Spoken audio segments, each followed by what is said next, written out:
direction, charting the course, law of navigation. That's how, if somebody can lead us which way we have to go, and automatically our speed gets double, and things gets accomplished so fast and so quick. Make sense? So that's just an exercise I was having. That's good, that's fun. I want to see how we do. All right, so let's start from law number 18, which is the law of sacrifice. When you become a leader, you lose the right to think about yourself. That's the philosophy behind that. A leader must give up to go up. The heart of good leadership is sacrifice. Without sacrifice, you cannot be a leader. Unfortunately, most of the time, leaders, so-called, think that leadership is a privilege. But that's not the case. The real leaders, they have no privilege. They sacrifice.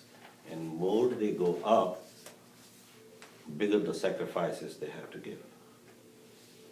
So leadership is the name of sacrification. So you saw that diagram right there, the leadership. You see the responsibilities. When you go higher,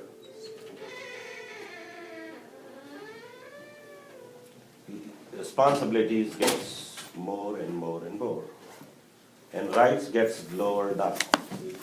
Initially you have more rights, but when you go up, the responsibility gets expanded.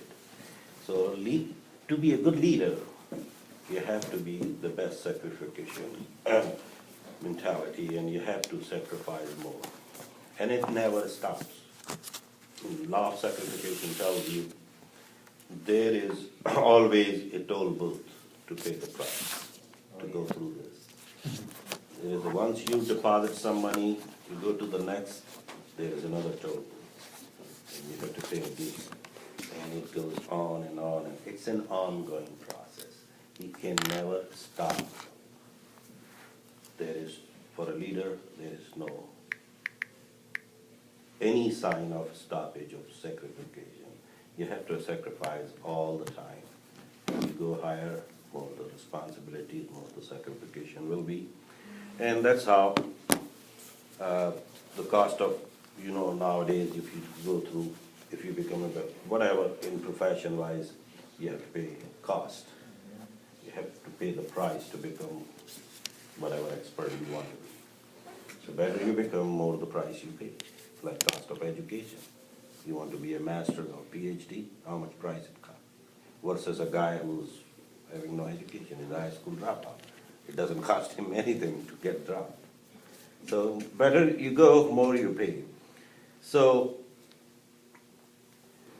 and growth stops when the price gets too high. Have you seen those bidding, like auctions? Did you notice that? When the auction starts, everybody starts bidding because the price is too low. Everybody can afford, okay, I will buy. And then it starts going up and up and up, and you see the buyers are getting low and low and low. And there's only a couple people at the end who are willing to pay the highest bid and highest price. They fight with each other to get things done. So that's why when you want to go up, the bidders will be less, but the bid will be so high. Are you willing to pay that? That's all the decision is. So let's talk about a little bit on this. Like Pat, you start because you read it very well, this law of sacrifice. I started off, sorry. No, that's okay. It means I'm glad. So you start that. Did you like that law? Oh, you want me to? Yeah, just what was your take after reading all that Martin Luther King story? I thought it was like, I guess, and even what you were just saying too, like the bidding war, how like, when you're bidding, the people that, and in life, whoever is gonna sacrifice more, they're the ones that are gonna get higher in life too. Like, it's like, so I might wanna say I'll work 8 hours a day, now she's gonna work 10 hours, he's gonna work 15. And then, I mean, he's gonna get more because he's putting more sacrifice in. Assuming we're all at the same intelligence and the same working level, he's gonna do better because more dedication. I think it's the same with like the bidding war, like who's gonna who's gonna put more into it. Yeah, I agree.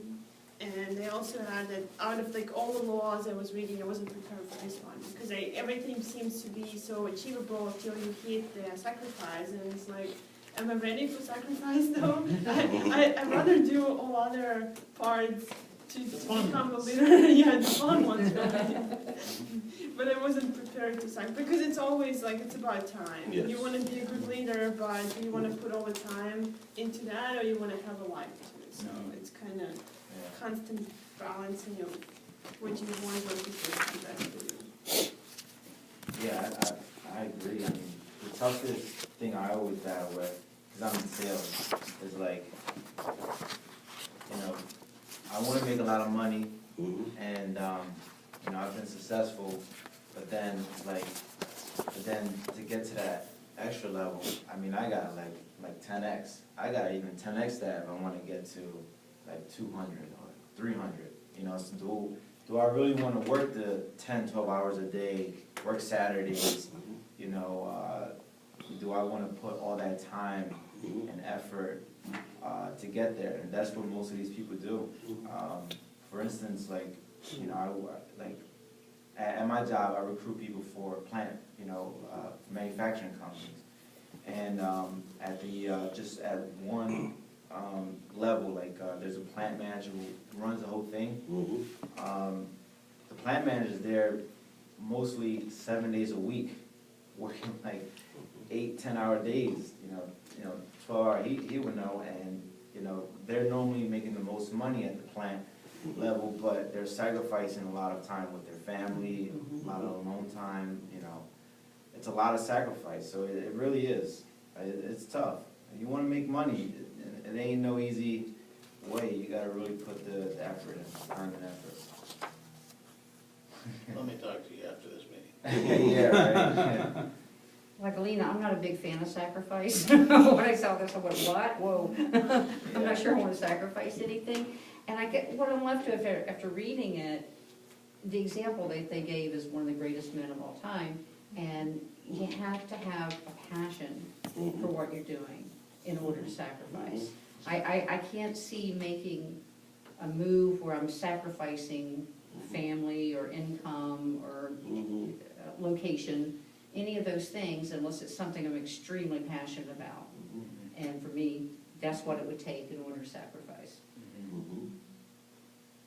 Works with mastery too. Takes a lot of sacrifice to learn to master something. You know, you can get to 80% pretty easy, but the details between somebody who's just good at something and somebody who truly is exceptional is that, you know, Malcolm Gladwell's 10,000 hours kind of a concept. And I agree with many people. You have to pick and choose what you're willing to sacrifice for.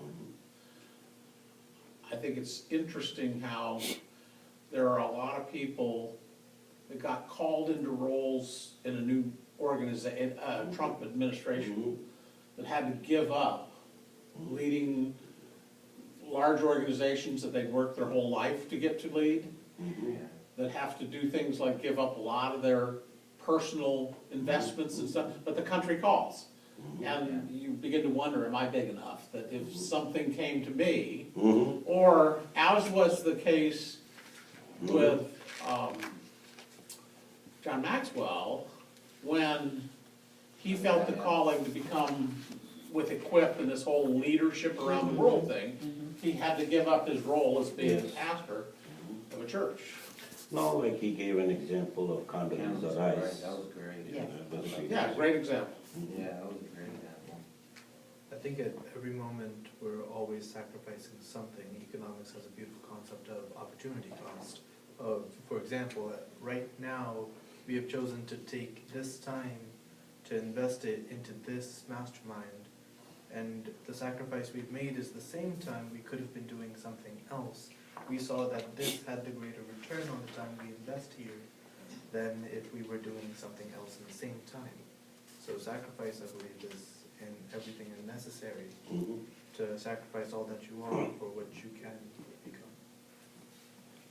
I think real sacrifice comes with the passion, the measure of passion you have to do or accomplish whatever you're accomplishing.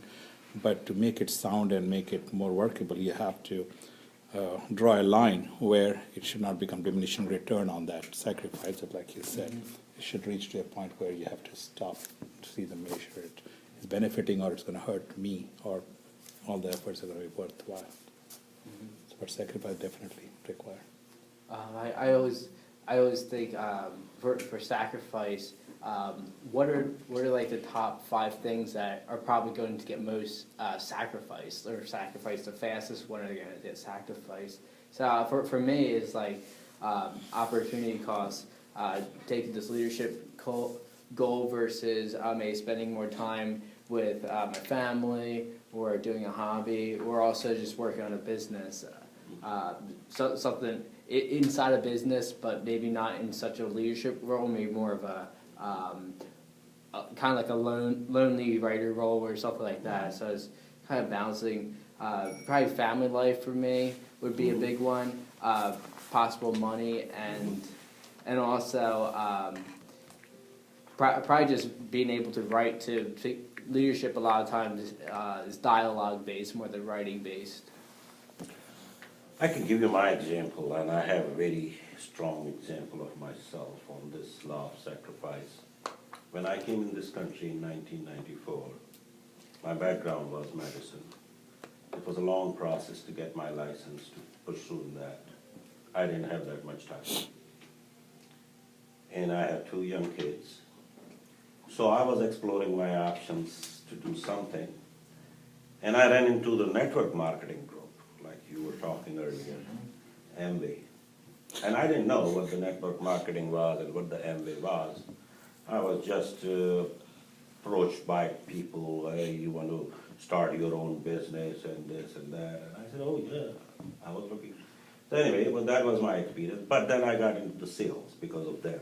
That's a long story in short. You can read in my upcoming book this whole story. But I'm coming to the law of sacrifice. Then I started in car business, and everybody started laughing at me because I was not born here. I didn't have any friends, any family members who were looking for cars. And they said, are you kidding? How are you going to sell cars? And I was thinking, yeah, that's a good thing. But if they can do it, I can do it. Kind of. I'm going to do whatever it takes. So I didn't sacrifice my family or those things, but I did sacrifice a lot of things, like I didn't have money. What else you can do? Nothing. You're broke, you're sitting at home, fighting with your kids and wives and all that. When you're frustrated, what are you going to do? So it's better to get out of the house. Go earn something.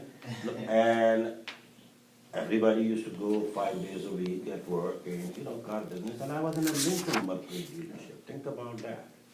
How many people buy Lincolns and Mercuries, correct? Think about that. But within 3 months, I became the #1 guy there. And what I did is, today I'm telling the secret to all of you, but it's going to be in my book. But you are my inner circle. I started going every Sunday. Sunday all the dealerships are closed. And you know how many window shoppers, they go there and look for the used cars and these cars in the lot, not to be bothered by the sales guy. I used to go in my short or in my jeans, and as a smoker, I used to watch that this couple walk 5 times around this car. It means that's the car they want. And then I used to walk there, hey, how you doing, guys? Hey, I don't want to bother you. It's a nice car, but I'm just waiting for one of my buddy. I just want to give you my card. If you like it, please call me. I work here. And I used to spread 20 to 25 cards every Sunday in 3 hours. Right? Now, the whole problem with me was, there was a guy, his name was, I can tell you, Alex Soifer, who was the #1 sales guy there for a long time. And they used to treat